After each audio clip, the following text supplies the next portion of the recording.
Oi pessoal, tudo bem? Aqui é o professor Leandro e a gente vai para mais uma aula, a nossa última aula de hidrometalurgia. Tá? A gente vai finalizar a disciplina falando um pouco de precipitação eletrolítica. Tá? A precipitação eletrolítica, tá? Eu falei inclusive lá na nossa aula introdutória de precipitação, que foi sem ser a última aula, a penúltima aula, né? A nossa aula 10, né? E aí, quando eu falei de precipitação eletrolítica, eu acabei falando que a precipitação eletrolítica ela dependia da imposição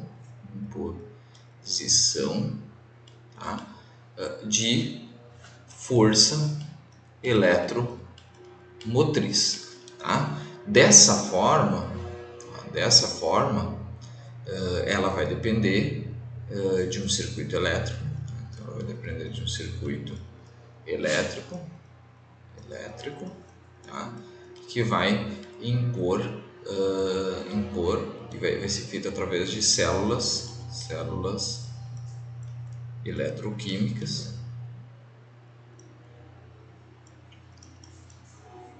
Vai ser feito em células eletroquímicas, tá? E ela vai impor a redução, vai acabar fazendo que ocorra reações de oxidação barra redução. Tá? Então, esses aqui são as características da precipitação eletroquímica. Tá? Então, ela depende da imposição de uma força eletromotriz. Tá? Para isso, a gente vai montar um circuito elétrico, vou explicar os componentes, o que acontece em cada um dos componentes. Tá? E esse circuito elétrico ele vai ser atingido através de uma célula eletroquímica. E essa célula eletroquímica vai produzir nada mais, nada menos que reações de redução. Tá? Mas essa ciência aqui, tá? A ciência das células eletroquímicas, tá? E da imposição, isso não é considerado hidrometalurgia. Então eu preciso ser honesto com vocês aqui. A gente vai dar um passo rumo a uma breve introdução de eletrometalurgia. Tá? Metalurgia. Então a gente tem três ramos da metalurgia, né? A gente tem da metalurgia extrativa, tá? A gente tem a piro, a gente tem a hidro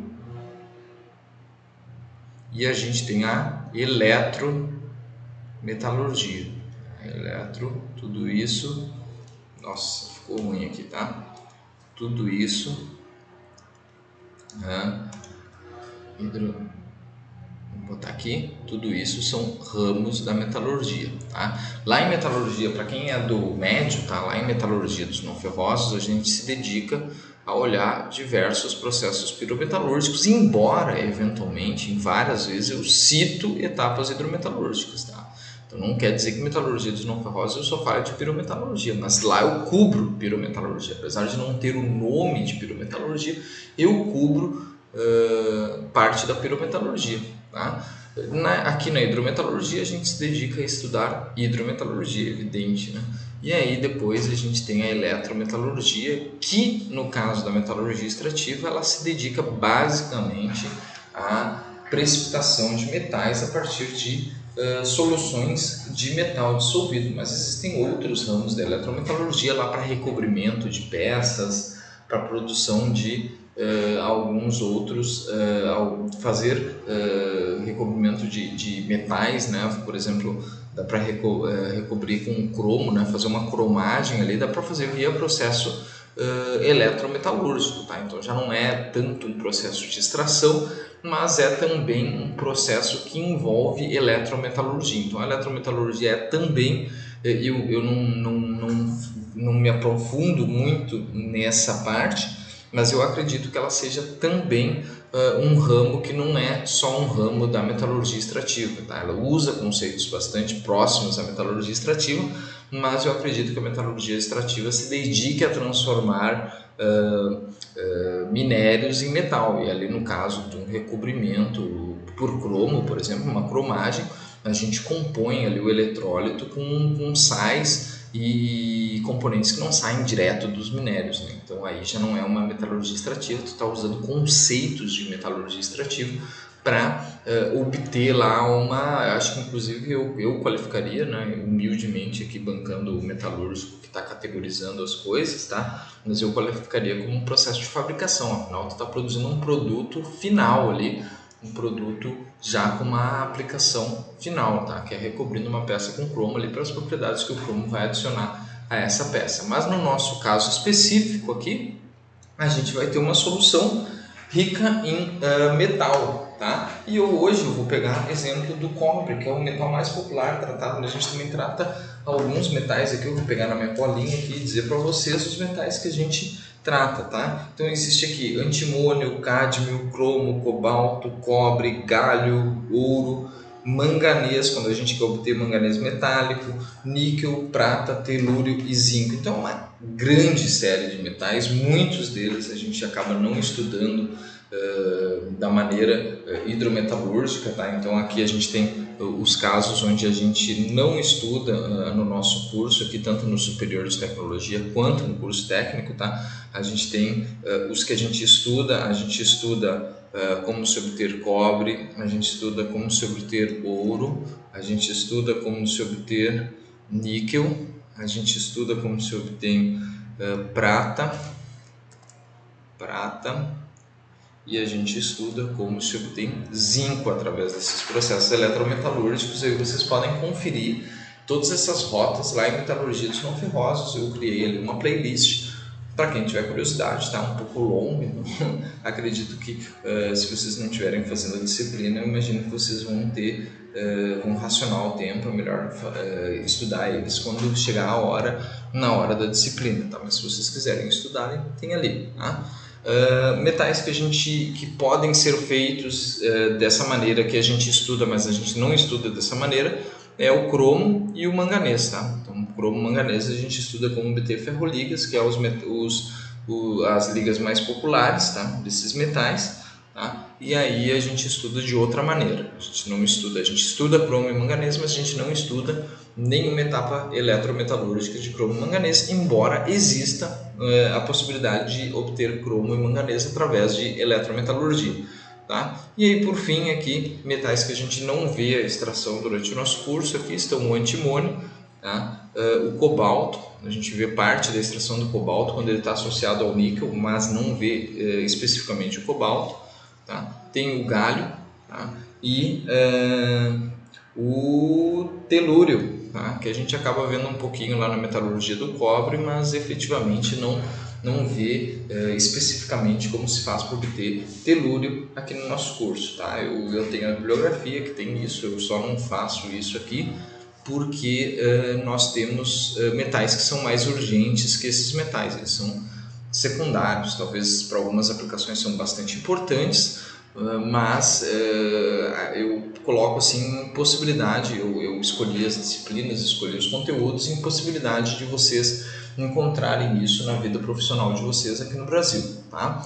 Então é dessa maneira que eu decidi o que eu ia colocar no conteúdo programático das disciplinas, uma vez que a ementa me dá uma certa liberdade para isso, tá? Então retornando aqui para a nossa eletrometalurgia, tá? E aí a gente está vendo que metais que a gente consegue obter através de precipitação via eletrometalurgia.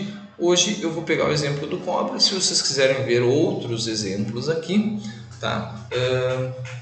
Se vocês quiserem ver outros exemplos, eu vou adensar isso aí lá na nossa playlist ali playlist de metalurgias não ferrosos 1 e 2, tá? E aí o pessoal do superior aí que vê hidrometalurgia e pirometalurgia pode, né, e deve tentar adensar o conhecimento através do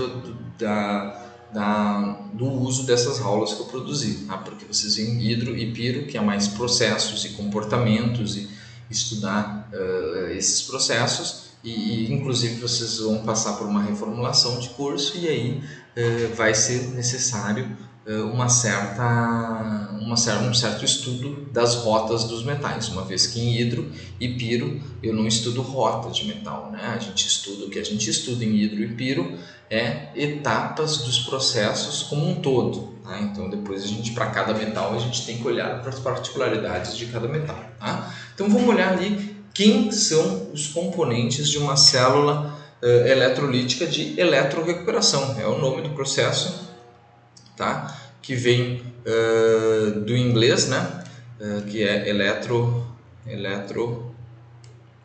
winning, tá? Ou seja, eletrorecuperação. Calma aí, eletrorecuperação. Tá? Então, o termo vem do inglês e a tradução para o português é eletrorecuperação. Tá? Uma célula de eletrorecuperação ela é composta é um tanque, né? Um tanque composto de um ânodo, e o ânodo vai ter a polaridade positiva e está ligado a um circuito elétrico, a uma fonte de corrente, tá? Uma fonte de potencial, né? Que vai impor uma corrente elétrica, né? Então a gente tem o ânodo positivo, tá? E a gente tem o cátodo de polaridade negativa, tá? E aí a gente tem o eletrólito, tá? O nosso eletrólito ele é rico em íons metálicos. Então, para o caso do cobre, o eletrólito é rico em Cu2+, na forma, esse Cu2+, ele está na forma de CuSO4, tá? Para o caso que a gente está estudando aqui, tá? O que tem aqui dentro, tá? Aqui a gente tem esse eletrólito, é uma solução de água, tem ácido sulfúrico também, tá? E tem o nosso sulfato de cobre, tá? Dissolvido, tá? Normalmente essas células elas têm regulagem de temperatura, tá? Então, no caso do cobre a temperatura fica entre 50 e 65 graus Celsius, tá? Então, essa temperatura da eletrorecuperação de cobre, tá? Cada metal tem uma particularidade, estou colocando cobre porque ele é o mais comum e, né, a gente não vai aqui focar em ficar esmiuçando como que acontece isso para cada metal, então vamos focar no cobre, tá? Então só para vocês saberem que a temperatura ela pode ser definida e o potencial também pode ser definido, tá? O potencial, tá? V, tá? Para essa célula, tá? O potencial para essa célula ele oscila entre 0,25 e 0,3 volts, tá? Então esse é o potencial dessa célula, tá? O potencial depende do que? É a função do metal que eu quero recuperar. Então cada metal tem um potencial específico, tá? E o que vai definir isso? Tá? É o potencial que vai promover que aqui no ânodo, tá? Então no ânodo, se eu olhar o que está acontecendo aqui no ânodo, tá? E eu vou olhar em azul, tá? Então se eu olhar aqui o que está acontecendo no ânodo, então no ânodo, vamos separar um pouquinho isso aqui que parece que no ânodo, tá?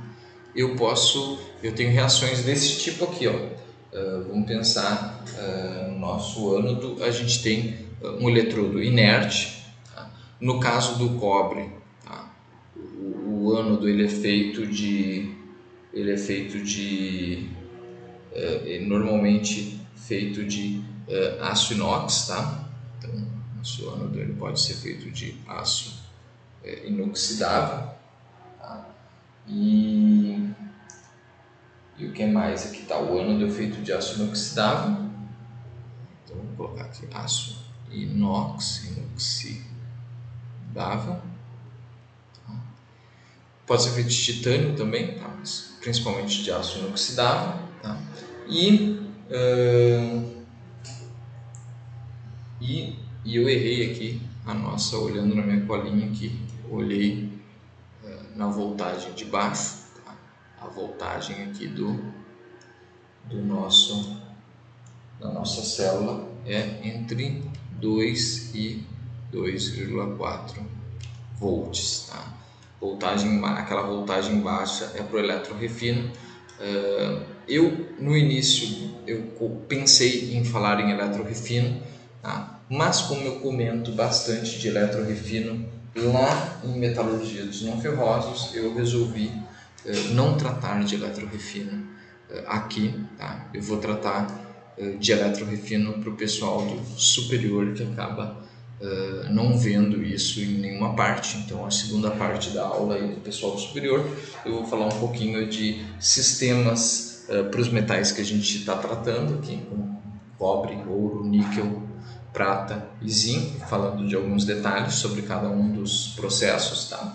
E aí depois eu vou falar um pouco de eletrorefino para o pessoal do superior. O pessoal do médio normalmente vê eletrorefino em metalurgia dos não ferrosos. Então parte 2 aí o pessoal do superior vai acabar vendo um pouquinho de eletrorefino numa aula bem rápida, tá? Que vai ter ali no fim, no encerramento da nossa disciplina, tá?